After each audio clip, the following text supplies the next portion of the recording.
Kita berjumpa lagi dalam talk show Solusi SDM. Apa kabar sahabat Mercury, sahabat YouTube? Senang bisa memastikan kita semua dalam kondisi sehat ya. Saya sehat, teman-teman yang mewakili MSI juga sehat. Mbak Rahmi dari MSI sehat, narasumber juga sehat hari ini ya. Dan ini nggak tahu kenapa, apakah ini ada kaitannya dengan tahun politik? Saya sih enggak lah ya. Karena tema kita hari ini manajemen keberagaman gitu lah. Keberagaman Indonesia, dan lakon dilalah juga tamu kita hari ini itu holdingnya juga beragam. Jadi pas katanya dengan topiknya. Tapi saya menyapa satu persatu dulu teman-teman saya yang akan menemani Anda sampai 1 jam ke depan dalam dialog solusi SDM dengan tema sekali lagi manajemen keberagaman. Bu Novi lagi absen, tapi ada Mbak Rahmi ya. Pagi Pak Aldi. Ketemu lagi ya. Ketemu lagi Setelah beberapa lama ya beberapa Pak ya? lama, soalnya mangkir dia. Rahmi sering mangkir, nggak mau datang katanya. Sehat Mbak Rahmi? Alhamdulillah sehat Pak Aldi. Alhamdulillah sehat, senang bisa hadir kembali kita ya. Dan hari ini tamu kita adalah koreksi nama kalau saya salah menyebut atau salah ini, Mbak Muhitah Ulin. Betul Pak. Betul ya, panggilannya Iya. apa Ulin? Iya Ulin, kayak kayu ya Pak ya? Iya. Ini temennya Jati dan teman-teman gitu. Iya. Mbak Ulin sehat? Alhamdulillah memang Agak kurang ya? iya, memang Bindeng. agak bindeng-bindeng seksi gini ya Pak ya. Luar biasa. Mbak Ulin ini sahabat adalah asisten manajer SDM dan urusan umum. Jadi kalau yang khusus jangan ke beliau, enggak. Iya, saya Urusannya umum aja Pak. Iya. PT Saraswanti Utama. Mbak Ulin, tadi saya sudah kepo ketika sebelum kita talk show ya, tapi sekarang keponya jadi tak ulangin lagi. Saraswanti Utama ini, monggo cerita singkat supaya, karena nggak kenal mah nggak kesayang ya Rahmi ya. Betul Pak. Betul. Kenalkan dirimu dan perusahaanmu supaya teman-teman sahabat-sahabat Mercury mengenalnya, monggo. Baik. Oke, perkenalkan nama saya Muhitah Ulin. Memang akrabnya dipanggil Ulin Pak. Ulin. Iya, saya Asli Surabaya. asli Surabaya Pak. Wih. Lahir Surabaya, KTP Surabaya. Tuwek Surabaya nanti ya. Insya Allah ya Pak. Iya, saat ini memang aktivitas keseharian saya sebagai asisten manajer SDM dan urusan umum di PT Saraswanti Utama. Memang Saraswanti ini namanya sudah di mana-mana Pak kalau di bisnis perkebunan ya Pak ya. Iya, Kayak iya, gitu. iya, Jadi iya. memang temanya hari ini pas sekali tentang manajemen keberagaman. Jadi kok ya pas ya waktu itu saya dapat info dari Mbak Rahmi ya yang WA dari MSI. Oh bukan sepertinya Mbak. Oh iya. Bukan. Jadi oke, Saraswanti Utama ini holdingnya kelompok usaha Saraswanti Pak. Jadi kebetulan di kelompok usaha Saraswanti ini ada 5 divisi ya. 5 divisi. Iya, dibagi jadi 5 Pak. Itu sesuai dengan core bisnisnya seperti itu. Kalau yang pertama itu ada di manufaktur pupuk Pak. Manufaktur pupuk. Betul. Ini boleh sebut merek? Boleh. Iya, kalau di manufaktur pupuk itu timnya bukan tim ya, kayak leadernya itu di Saraswanti Anugrah Makmur. Alhamdulillah perusahaannya juga sudah go public Bapak. Oh. Iya, jadi bisa beli saham ya Pak ya. Iya. Sahamnya Seperti liquid itu. nggak?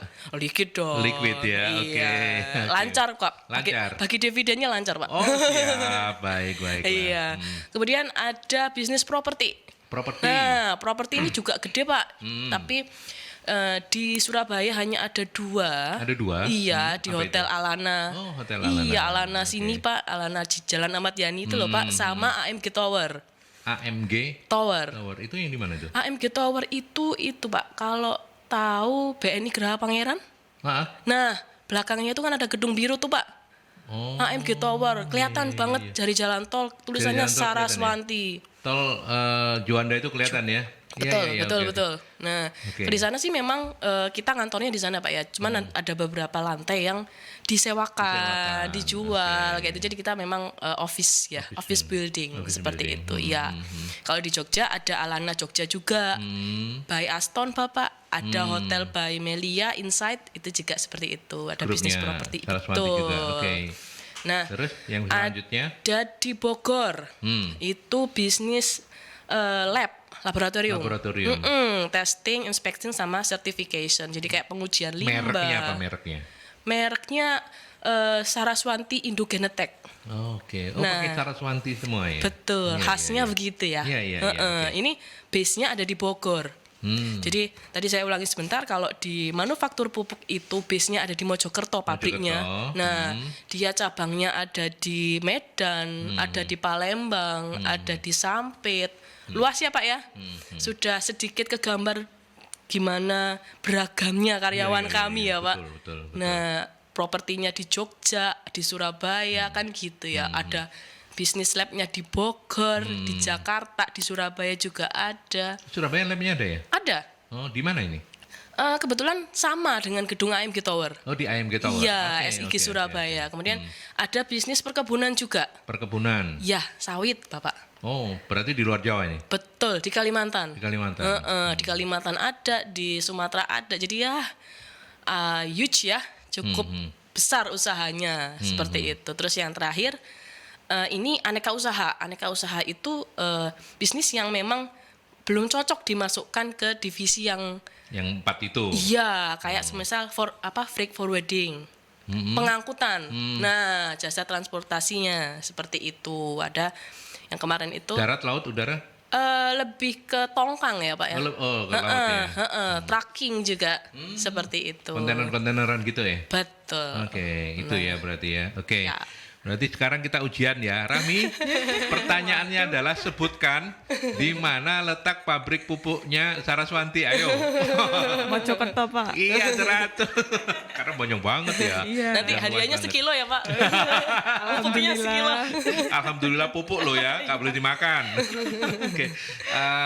Oke. Baik, dan Saraswanti so far so good berdiri mulai kapan nih?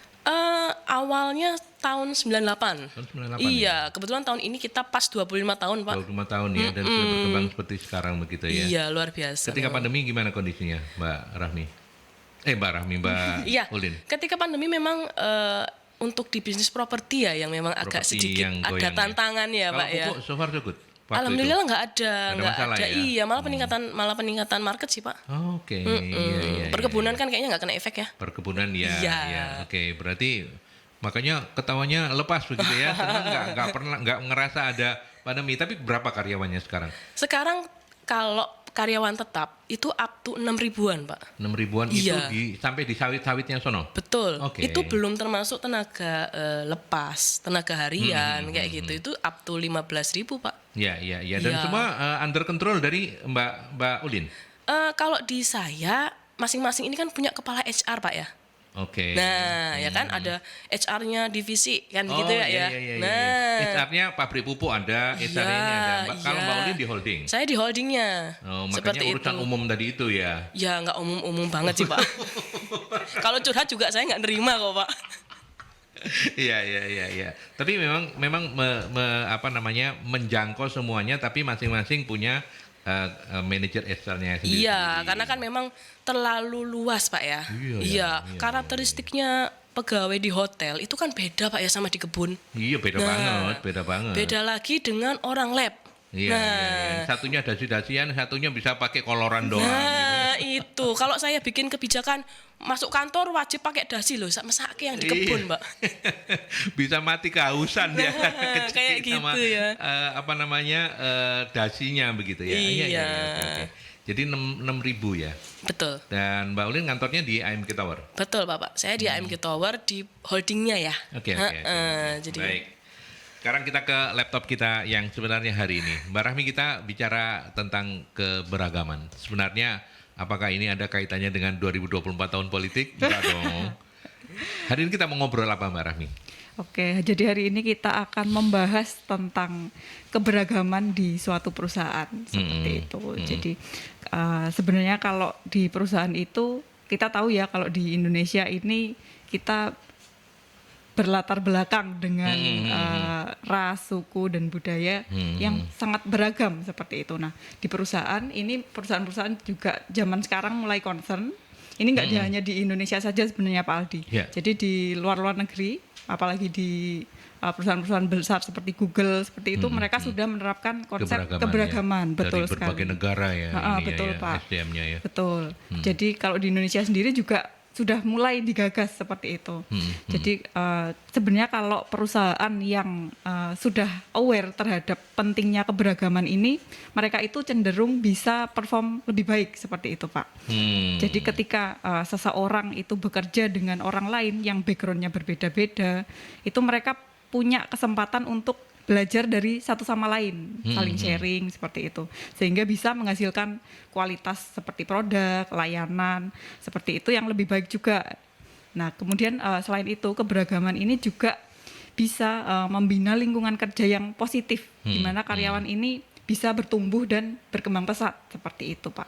Nah, kalau di Indonesia sendiri, misalnya di BUMN ya, Pak ya, itu konsep keberagaman ini juga sudah mulai diterapkan di top manajemennya. Mereka itu punya kompetensi inti yang namanya managing diversity. Nah, seperti itu. Managing diversity. Betul, itu gitu salah satu contohnya. Dan kalau bicara soal managing diversity berarti itu di skenario ya, artinya memang dipilah ya.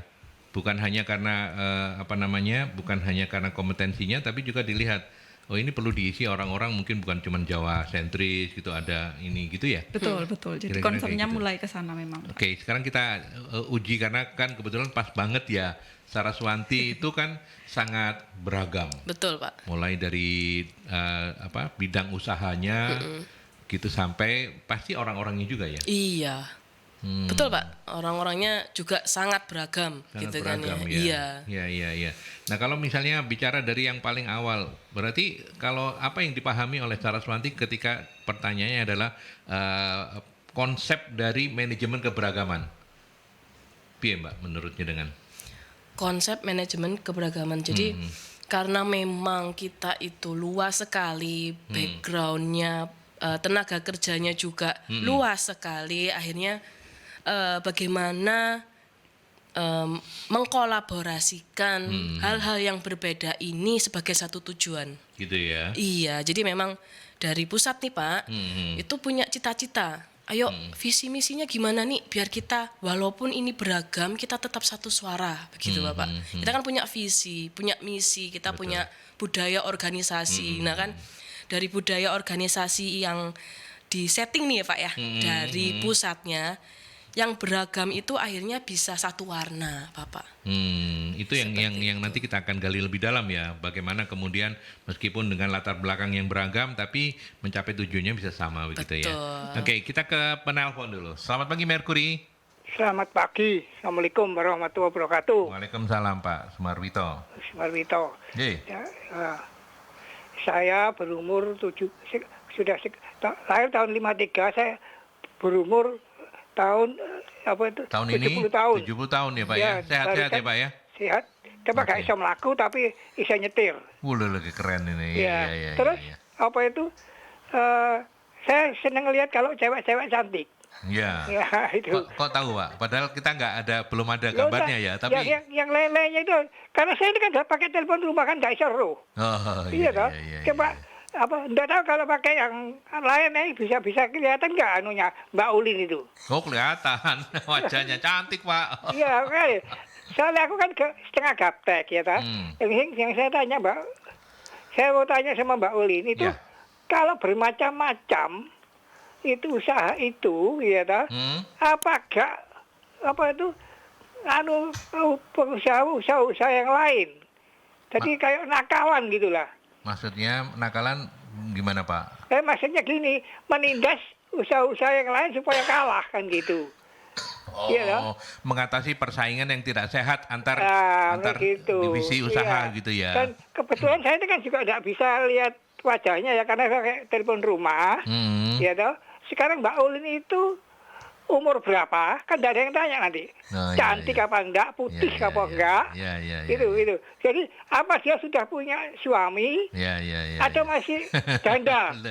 Terus apa hubungannya sama keberagaman, Pak? Itu kan juga beragaman. Loh, kalau janda yang cari suami aku sanggup. Oke. Itulah. Jadi terima kasih. Assalamualaikum warahmatullahi wabarakatuh. Terima kasih Pak Sumarwito, bercandanya luar biasa ya, menusuk sekali. Oke, kalau yang cantik pasti cantik Pak. Cewek itu pasti dari sononya udah cantik, iya, Pak. Gitu kan. Ya, wedok itu mesti ayu Pak. Lek lanang ayu iku wedokane ludruk Pak. Mbak Rahmi juga cantik gitu loh. Tapi pertanyaan yang menarik dari Pak Sumarwito tadi soal bagaimana mengatasi kemungkinan atau peluang terjadinya persaingan yang tidak sehat antar divisi usaha gitu. Ya kan bisa aja kan menjelek-jelekan ini karena kalau usahanya ini maju berarti kan salary-nya ikutan naik gitu ya. Gimana? Apa itu terjadi? Alhamdulillah enggak, Pak. Enggak ya. Justru malah saling apa ya? Support. Iya. Ya gitu misalkan nih di pupuk ya. Pupuk itu kan juga butuh transportasi ya, Pak. Nah, kita kan kebetulan juga ada anak usahanya. Nah, ketika mereka berkolaborasi apa yang terjadi? Maka perusahaan juga kan Pak yang akan berkembang seperti itu. Karena konsepnya saling membutuhkan. Support. Iya, saling support dan saling membutuhkan gitu ya. Berarti nggak mungkin juga nggak mungkin kerja seenaknya meskipun antar grup karena pupuk bisa pilih logistik distributor yang lain untuk pengangkutannya gitu ya. Iya, begitu. Dan pupuk kan juga butuh uji lab nih, Pak. Nah, karena kan kita produknya pupuk itu tailor made. Jadi nggak sama, Pak. Jadi ketika Bapak punya kebun nih, itu akan di-assessment dulu, di uji lab dulu nih kandungan unsur haranya cocok untuk pupuk NPK berapa. Nah, Saraswati kan memang kuatnya di situ, Pak, bisnisnya. Nah, untuk support bagian itu kan butuh lab ya, Pak ya, butuh laboratorium. Nah, salah satu support dari bisnis lain ya untuk uji labnya itu juga gitu. Oh, ini laboratoriumnya khusus untuk perkebunan dan pertanian ya? Macam-macam sih, Pak, untuk lab laboratorium itu. Teman salah satunya bisa untuk uji itu. Tapi bukan untuk kesehatan ya? Belum ya. Iya. Oke. Tadi bayangan saya kayak klinik-klinik yang laboratorium gitu bukan ya? Iya, belum. Ini lebih ke itu. Ada komentar Mbak Rahmi sampai di sini soal bagaimana kemudian mungkin memang kita masih baru tahap awal karena tadi menerima telepon Pak Sumarwito ya, tapi keberagaman yang coba diterapkan di Saraswati ini. Tapi kalau misalnya mau ada yang mengusik gitu dari jawabannya, monggo silakan nanya langsung, boleh ke Mumpung ini. ada orangnya. Mumpung ada orangnya. Kalau di belakang itu rasan-rasan. Betul, Pak. Silakan. Oke. Kalau mungkin dari saya ada pertanyaan malahan, Pak. Iya, boleh. Ini cara mengelola perbedaannya itu gimana sehingga mereka bisa memunculkan inovasi dari berbagai ide-ide yang mereka miliki, kemudian keahlian masing-masing yang mereka miliki, seperti itu. Oke, menyatukan itu ya. Ditahan dulu jawabannya, kita ke iklan dulu. Anda yang mau sharing-sharing monggo 0315620096 atau juga melalui WhatsApp ya di 0817300096. Monggo Mbak Ulin, tadi dititipin pertanyaan sama Mbak Rahmi. Apa tadi Mbak pertanyaanmu? Bagaimana cara mengelola keberagaman. Nah, betul.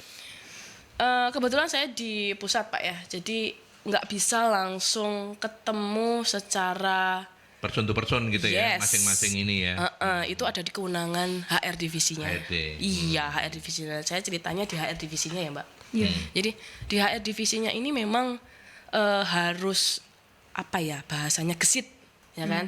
Gesit menampung aspirasi karyawannya, seperti itu. Jadi ya ada program-program terkait sarasehan antar manajemen dan pegawainya.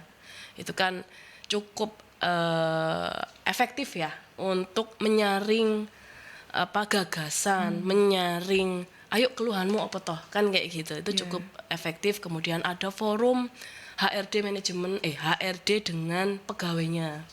Itu kalau di tempat saya 3 bulan sekali tuh.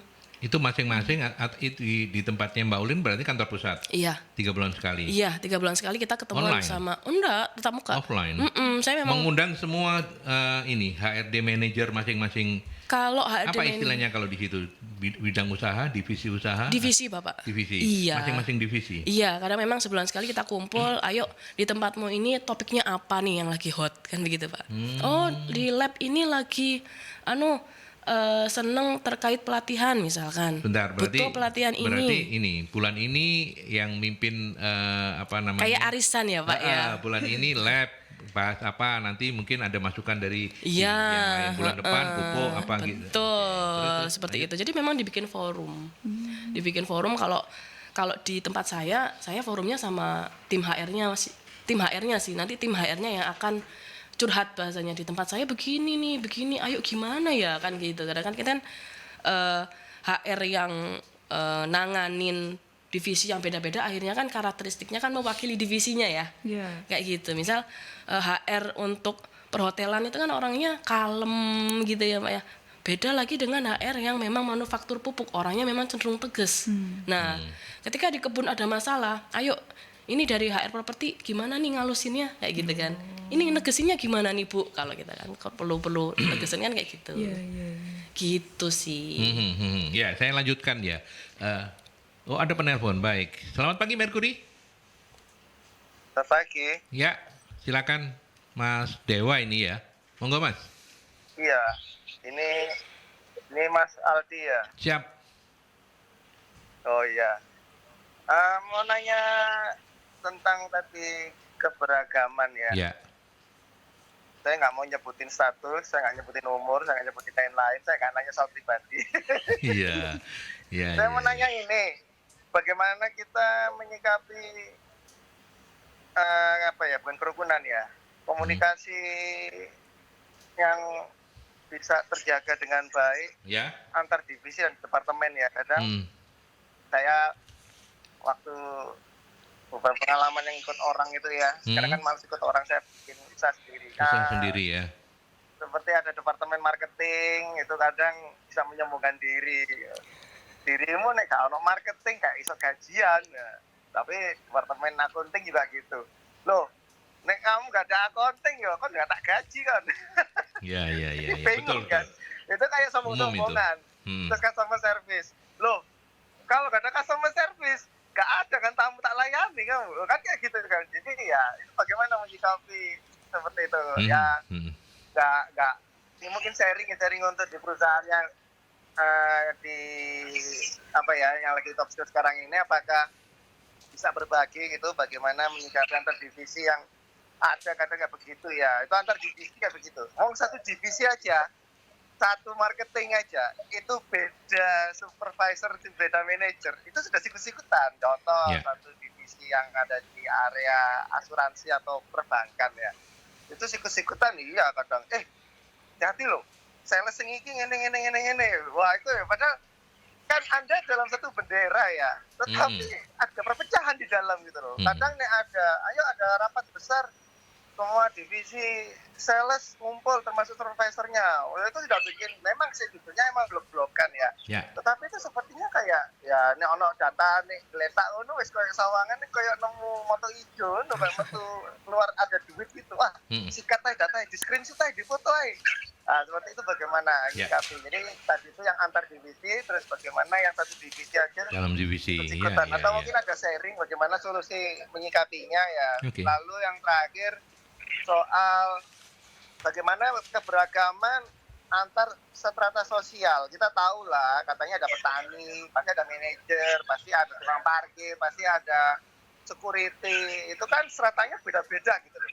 Tapi menyikapi antara bukan ngomong kita ini ya terlalu diskriminasi ya, tapi istilahnya walaupun kita di jabatan beda, tetapi di kantin kita sama gitu loh. Tapi kita di luar kantor sama gitu loh. Tapi kan kadang kalau yang kadang saya cemburu itu kadang security di area bank, di area small market, sepertinya kok dia lebih humble kepada sales dan marketing atau kepada SPG gitu. Lebih dekat gitu daripada pada manajernya. Apakah sama manajer ini lebih sungkan, tapi kalau sama satpamnya lebih kurang ajar. Jadi kayak mbak tak gonceng tak, ayo, padahal itu strategi udah beda. Ini sales itu berarti niatnya lebih tinggi lah gitu aja. Anda kayak hanya sebagai pengamanan gitu. Tapi itu sepertinya kok ramah gitu loh. Apakah itu bisa sharing juga bagaimana hubungan antar beda strata ya, maksudnya kan tetap ada lini-lininya kan, ada bagian CEO, ada direksi, ada ini sampai paling bawah gitu loh. Itu bagaimana mengeragamkan itu. Kadang kan ada pekewo, ada sungkan, tapi kalau beda lagi kalau security-nya sama salesnya memang teman SMA dulu ya, jadi kayak ceplas-ceplos walaupun di dalam kantor jabatannya harus kita menghargai yang di atasnya salesnya, walaupun kita juga harus security sebagai pengamanan ya. Nah, itu bagaimana menjaga keberagaman itu agar tidak ada pekewo gitu loh, tapi tetap ada, kamu tetap hargain aku dong kalau Oke, sudah ditangkap Mas. Beda, tapi bukan terus kurang ajar karena dewe gitu loh. Oke, itu aja mungkin. Terima kasih, selamat pagi. Monggo, selamat pagi, silakan langsung Mbak Ulin ditanggapi. Ini banyak ya pertanyaannya Pak. Ya, monggo yang sempat diingat saja begitu ya. Saya ingatnya ada 3 poin Pak. Ya, saya jawab yang paling mudah dulu, bagaimana akhirnya kalau kasus yang terakhir itu kok lebih ke teamwork ya Pak ya. Ya kan? Bagaimana meningkatkan meningkatkan teamwork antar departemen gitu ya, departemen kerja kayak gitu kan. Memang kalau di saya pernah nih ada kasus seperti itu memang. Pakewo sama atasannya. Pakewo sama jabatan strata yang lebih tinggi nih. Kayak gitu. Terus gimana ya ini biar lingkungan kerjanya ini biar hangat, ini gimana ya, maksudnya kan seperti itu. Nah akhirnya apa yang kami lakukan, kami bikin acara team building Pak. Ya, teamwork, team building seperti itu. Outing ya di luar kantor ya. Betul, outing di luar kantor. Ya udah, oke, kita memang ada strata nih ya, strata, tapi itu bukan status sosialmu, itu hanya batas kewenanganmu. Seperti itu. Kita memang disampaikan ke teman-teman pegawai, jabatan itu wewenang, jabatan itu tanggung jawab, begitu, bukan status sosial. Dan itu hanya ada di saat kita bekerja, begitu kan. Nah, saat kita ada teamwork, ada team building, atau acara outing, ya udah kita semuanya sama. Iya, egaliter ya Pak. Iya, sama nih semua. Ayo sama-sama kita mengakrabkan diri. Kita sampaikan, aku ki ora ser karo awakmu ki sakjane ngono. Lho napa to? Nah, kayak gitu toh, Pak. Iya, kamu tuh kalau mimpin kejem banget ya ambek aku. Nah, itu bisa disampaikan saat-saat itu. Iya. Oke. Makrab ya, Pak. Malam keakraban. Oke. Iya. Nah, tadi juga ditanyakan bagaimana kemudian mengatasi persaingan yang muncul antar divisi, mungkin marketing dengan sales, dengan accounting, atau juga internal mereka, marketing antar sesama marketer. Kalau di tempat saya kebetulan budaya yang terbangun sudah cukup baik Pak. Jadi tiap bulan kita ada meeting dengan para pimpinan satuan kerjanya. Nah, yang kita upgrading nih Pak ya, terkait maturity ya akhirnya. Semuanya kan ujung pangkalnya maturity. Betul. Bagaimana kita bisa toleransi dengan adanya perbedaan. Kadang kalau yang nggak sehat, salah ngomong aja udah tersinggung. Ya Pak ya, salah dikit aja udah, wong iki rek ya gitu kan. Nah, ujung-ujungnya semua maturity. Nah, pimpinan saya selalu mengingatkan, ayo ini kita kan sama-sama nih untuk perusahaan, untuk rasa yang sebenarnya bisa diminimalisir, ayo diubah, kan seperti itu. Sudah sama-sama dewasa, ayo kita sikapi semuanya dengan positif. Nah, kita membentuk para pimpinan satuan kerjanya dengan minimal kamu harus bisa bersikap positif loh. Ayo diturunkan ke bawahannya, diturunkan ke timnya, seperti itu. Jadi gesekannya supaya nggak terlalu besar ya Pak. Kalau gesekan pasti ada, namanya juga manusia ya. Iya. Cuman yang kita upgrade adalah maturity dari pimpinan satuan kerja masing-masing. Iya. Berarti kalau di Saraswanti solusi yang sudah berlangsung itu adalah dengan team building ya, melalui kegiatan-kegiatan outing gitu ya. Mbak Rahmi mau menambahkan mungkin pengalaman selama ini dengan MSI menangani hal yang sama di perusahaan-perusahaan yang lain misalnya. Oke, jadi kalau poin tambahan dari saya aja ya Pak ya, kalau yang disampaikan oleh Mbak Ulin tadi sebenarnya sudah itu efektif untuk dijalankan memang, untuk komunikasi, kemudian ada forum-forum itu juga bagus seperti itu. Nah, satu poin yang penting untuk ditumbuhkan di semua elemen dan semua anggota organisasi adalah awareness-nya.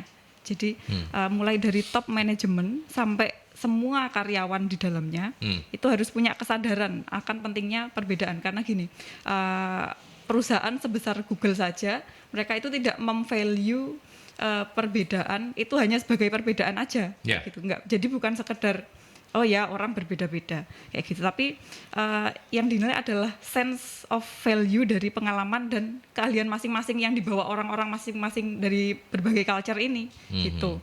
Jadi pengalaman dan keahlian itu yang membantu akhirnya company itu akan tumbuh seperti itu. Kemudian, nah kalau untuk mengunlock value tersebut dari masing-masing karyawan itu dengan make sure bahwa mereka semua itu diajak gitu istilahnya. Kalau zaman sekarang kan ada istilah kamu nggak diajak gitu. Nah itu sama sekali nggak bisa diterapkan di sini. Jadi semua karyawan harus included gitu.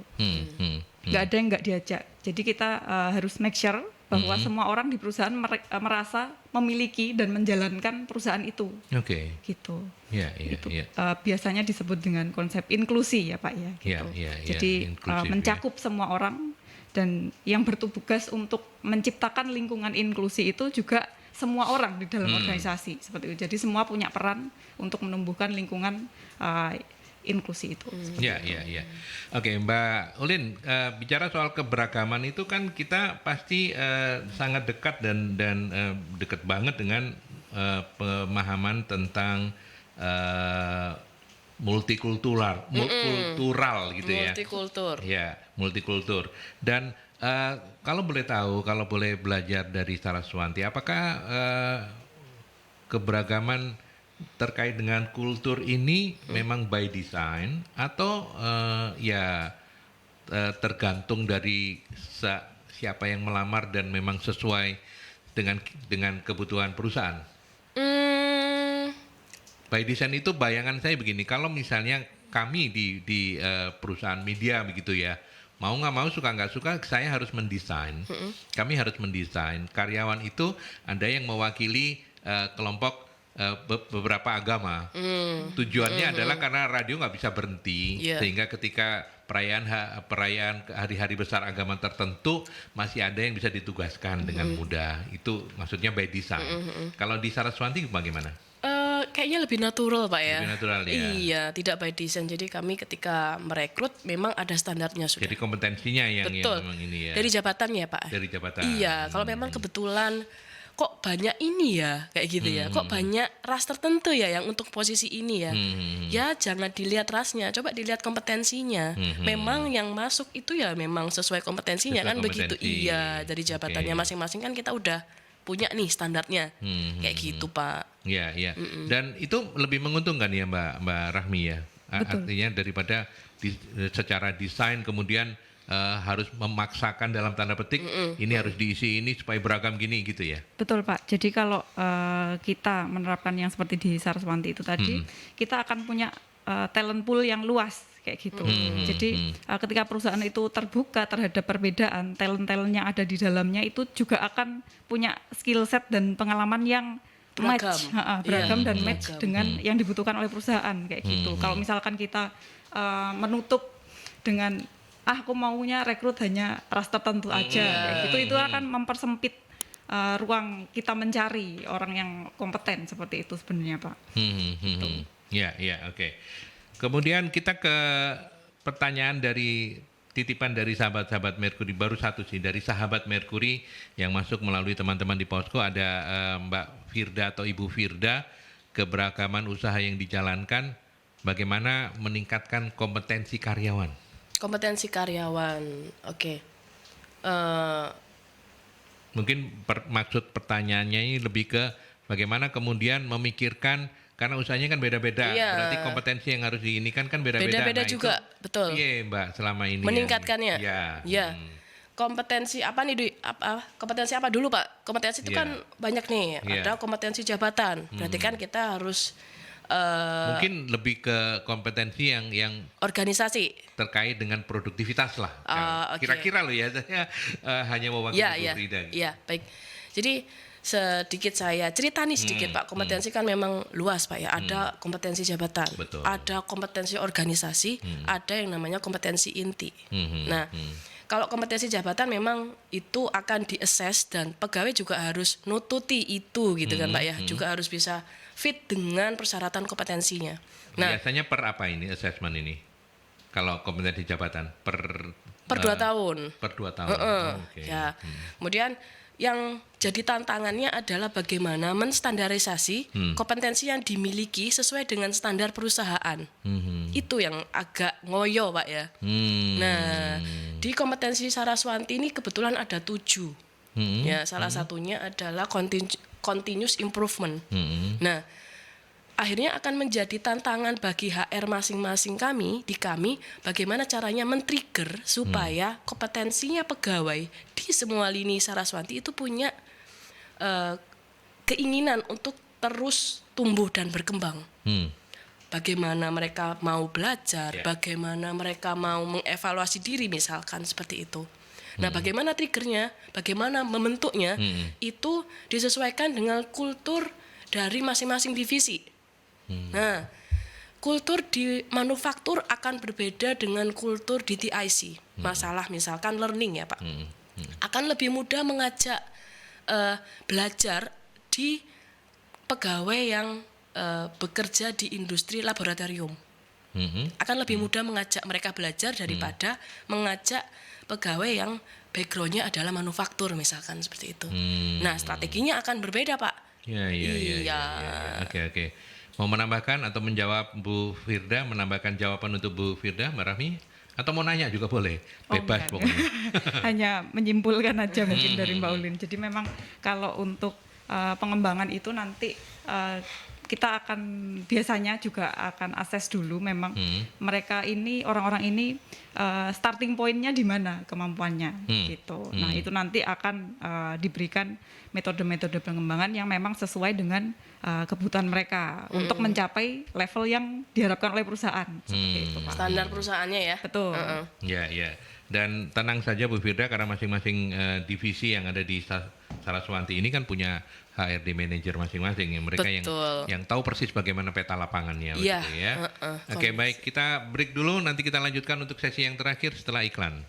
Baik, kita lanjutkan kembali. Silakan loh sahabat Mercury, kalau Anda mendengarkan saja boleh, menyimak saja boleh, bertanya juga apalagi boleh. Bertanya melalui telepon juga boleh, bertanya melalui WhatsApp juga boleh, semuanya boleh. Mbak Rahmi mau nanya juga boleh. Tanya langsung ke studio boleh Pak? Tanya langsung ke studio. Boleh. Oh, boleh. Mbak Rahmi mau nanya lagi? Belum Pak. Oh belum. Kok kata lihat katanya itu. Mbak Ulin, tantangan yang paling sulit ketika bicara soal manajemen keberagaman. Tadi kan kalau kita urut misalnya ya berarti proses rekrutmen itu tidak by design tapi memang by kompetensi gitu ya, sesuai dengan jabatan yang diinginkan. Ketika kemudian diterima dan itu ternyata pasti akan beragam ya. Nggak mungkin kita bisa demografisnya akan heterogen. Nah, mengatasi heterogenitas itu tantangan yang paling berat yang selama ini dirasakan dengan 6.000 karyawan tetapnya. Apa saja Mbak? Beberapa sih Pak. Beberapa yang memang yang lagi-lagi komunikasi sih yang nomor satu. Iya ya, tetap ya komunikasi. Ya. Kenapa ya itu ya? Itu nggak bisa semudah membalik telapak tangan gitu ya. Okay. Jadi memang kemampuan komunikasi kemudian yang berhubungan dengan maturity seseorang itu juga berpengaruh Pak. Kedewasaan, kemudian toleransi, kemudian mau bekerja sama, itu kan orang kan beda-beda. 3 poin itu yang sulit untuk mengkondisikan supaya kita sama-sama pada level yang sama seperti itu. Toleransi, maturity, dan komunikasi. Gitu ya. Tantangannya di 3 itu. Selama ini untuk supaya bisa mengeliminir sekecil mungkin terjadinya hal-hal yang sudah di mapping tadi itu, bagaimana caranya? Akhirnya dibuatkan program-program sih, program-program ya salah satunya team building, kemudian kayak lomba 17 Agustusan tuh momen loh Pak. Gitu ya? Ya seneng-seneng bareng-bareng itu bisa jadi momen untuk membina kebersamaan. Betul, kemudian momen ulang tahunnya pegawai. Nah itu kan ayo di list ini bulan ini siapa aja nih yang ulang tahun, ayo kita bikin syukuran kecil-kecilan after office hour gitu lah ya, ngumpul, ayo doa bersama, ayo ini gimana, kemudian tukar kado. Akhirnya momen-momen seperti itu yang digunakan oleh kami untuk meminimalisir 3 hal itu tadi Bapak. 3 hal tadi itu. Iya. Kalau misalnya pindah antar divisi tidak ya? Mungkin di level HR ya, bukan kalau yang di level pelaksana kayaknya nggak mungkin ya, kompetensinya pasti beda banget ya. Iya. Tapi kalau di HR-nya ada kemungkinan untuk di pindah-pindah untuk mengenal, ya dirotasi? Ada banget, ada. Potensinya besar sekali. Apalagi kalau di tempat saya Pak ya, di tempat saya tuh memang harus menguasai, bukannya menguasai, maksudnya harus mengenal setiap divisinya. Jadi ketika ada posisi tertentu yang dikosong nih ya, mereka akan mencari dari internal dulu. Kira-kira ini holding ada nggak ya yang bisa ngisi kayak gitu. Kalau belum ada yang sesuai dengan kriteria mereka, baru rekrutmen eksternal. Nah kayak gitu. Jadi di tempat saya itu tempatnya menyiapkan apa ya, kayak talent pool. Iya, ya kayak talent pool tapi levelnya sudah organisasi ya.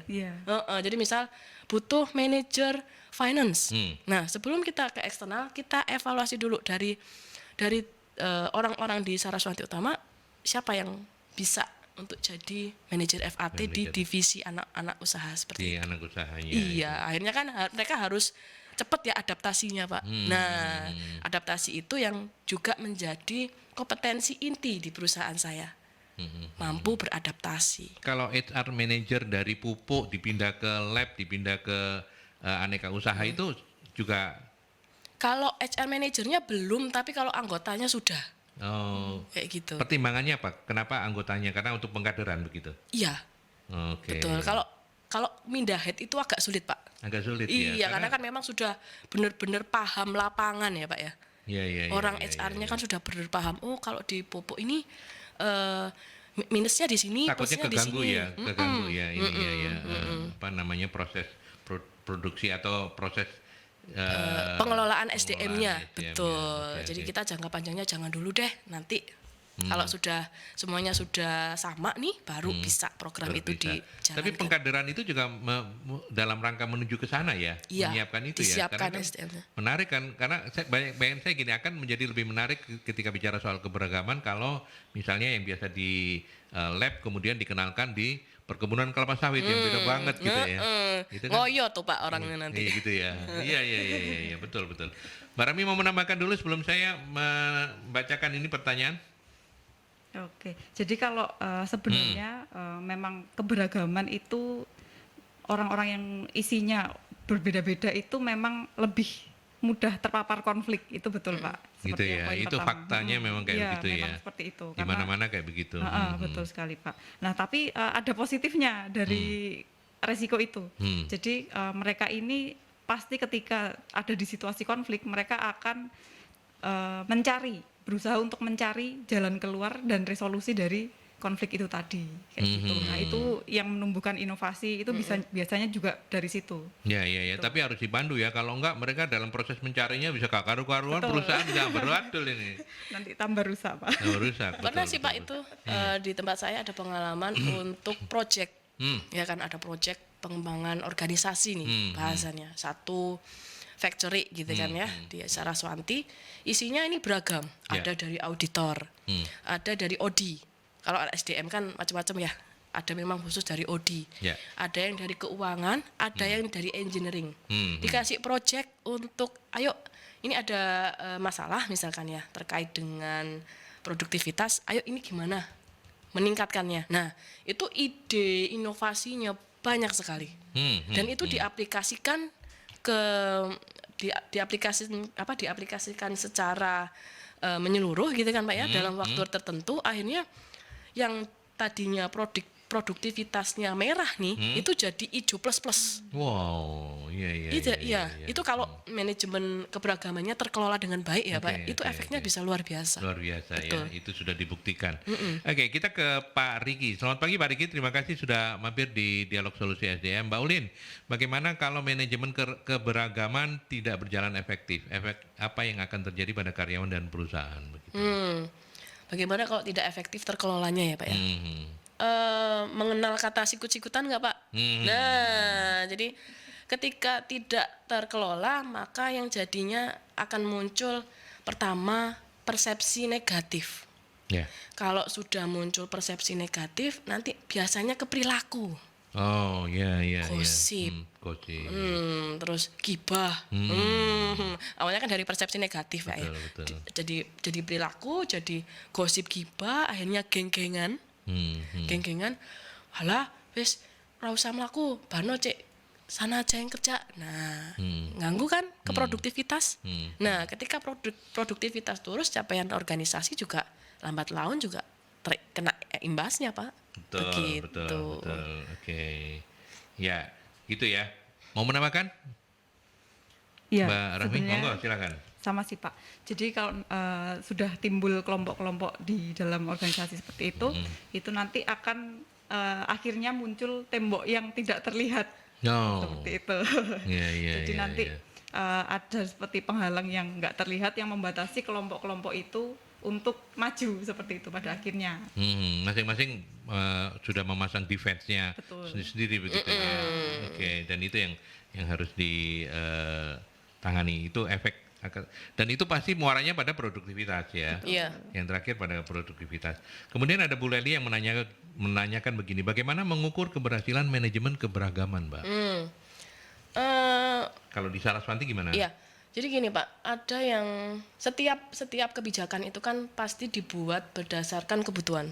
Nah, terkait manajemen keberagaman ini, saya rasa erat kaitannya dengan familiar ya, dengan employee engagement, employee involvement. Nah, itu ada alat ukurnya Pak.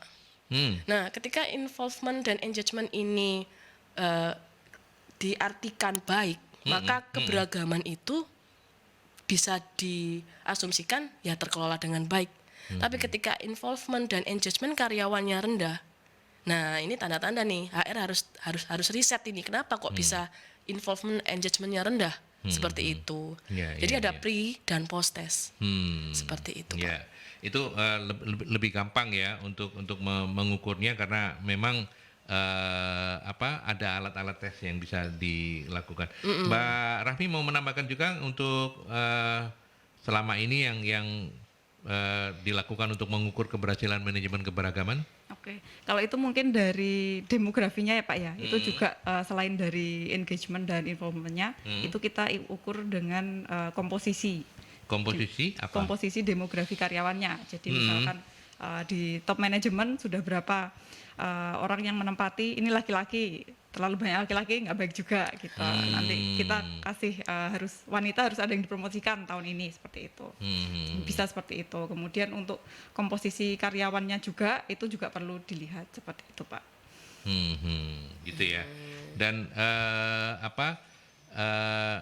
kalau kemudian pertanyaannya, jadi gender itu juga ngaruh sih Pak. Ngaruh ya. Iya. Kalau perempuan kan lebih rapi gitu kan ya. Masa iya?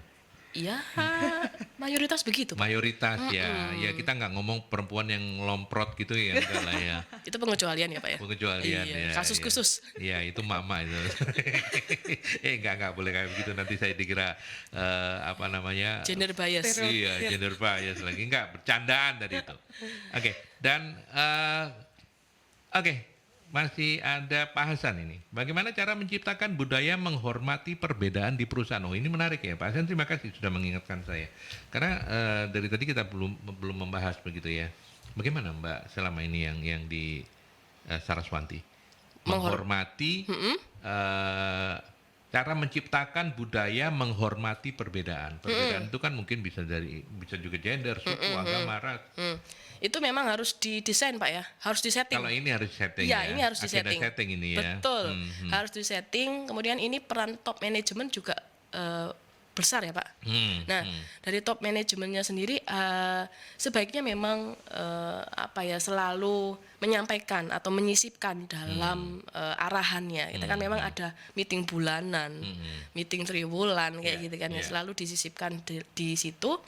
Ayo sama-sama kita saling menghargai, sama-sama kita bersikap dewasa. Kadang umurnya sudah matang, tapi perilaku kepribadiannya belum sesuai dengan usianya. Nah, itu selalu disampaikan.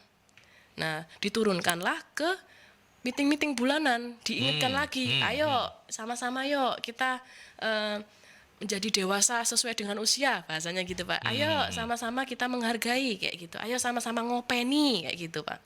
Itu memang harus disetting, harus disisipkan, harus disampaikan di setiap meeting. Gitu ya. Oke. Mbak Rahmi?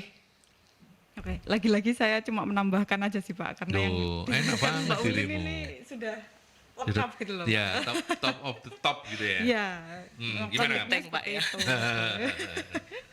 Jadi selain dari yang disebutkan Mbak Ulin tadi, mungkin organisasi atau perusahaan ini perlu untuk memastikan bahwa ada kebijakan dan praktik yang melindungi hak-hak karyawan dan tetap mematuhi peraturan pemerintah tentang keberagaman itu sendiri seperti itu. Jadi itu harus diatur juga di dalam perusahaan. Jadi enggak dalam pengelolaannya itu enggak kemana-mana gitu loh Pak. Ada rules yang jelas yang memang harus diikuti. Kemudian nanti tentang pelanggarannya itu juga sebaiknya yang diterapkan adalah zero tolerance gitu. Itu sebaiknya menerapkan itu. Oke. Baik, terima kasih sahabat-sahabat Merkuri, terima kasih para narasumber yang sudah menemani saya di Dialog Solusi SDM. Dan sebagai closing statement Mbak Ulin, dari tema kita hari ini apa yang perlu di garis bawah tebal begitu ya, terkait dengan manajemen keberagaman. Iya, terima kasih Bapak. Jadi memang keberagaman ini adalah suatu hal yang tidak bisa kita hindari. Kita harus memang sadar keberagaman adalah hal yang keniscayaan gitu ya. Iya, jadi kita tidak bisa menolak takdir adanya keberagaman. Jadi ya fight for it ya Pak. Harus dikelola supaya kita sama-sama mendapat tujuan bersama seperti itu. Oke, baik. Terima kasih untuk Mbak Ulin dari Saraswanti Utama. Ya, beliau ini adalah Asisten Manajer SDM dan Urusan Umum PT Saraswanti Utama Muhita Ulin atau Mbak Ulin. Sehat-sehat terus ya Mbak ya. Insya Allah Pak. Sukses untuk Saraswanti Utama, makin maju. Terima kasih. Mbak Rahmi ada yang ingin disampaikan untuk MSI kegiatan-kegiatannya? Enggak. Kalau enggak langsung di closing aja. Saya contekan dulu ya Pak. Ya, monggo boleh nggak apa-apa. Oke, nanti untuk tanggal 12 Agustus kita ada pelatihan pelayanan prima, kemudian public speaking, pelatihan dan sertifikasi BNSP. Kemudian tanggal 26 Agustus ini ada pelatihan dan sertifikasi BNSP untuk sekretaris, dan tanggal 9 September itu ada pelayanan prima untuk ASN. Monggo yang mau daftar langsung saja. Hubungi berapa Pak Aldi? 0811 340 5557. Lebih hafal ya Pak. Oh ya apa, saya ini cantrik nomor satunya Bu Novi, yang kedua baru Kevin, yang ketiga baru Rahmi ya. Oke Mbak Rahmi, thank you ya, sehat-sehat terus juga. Sekali lagi Mbak Ulin, terima kasih banyak ya. Sama-sama. Terima kasih Oke, Pak Aldi. dan sahabat Merkuri terima kasih banyak sudah menyimak Dialog Solusi SDM bareng MSI dan narasumber tamu. Kita ketemu dalam dialog yang berikutnya dengan topik yang berbeda. Sampai jumpa.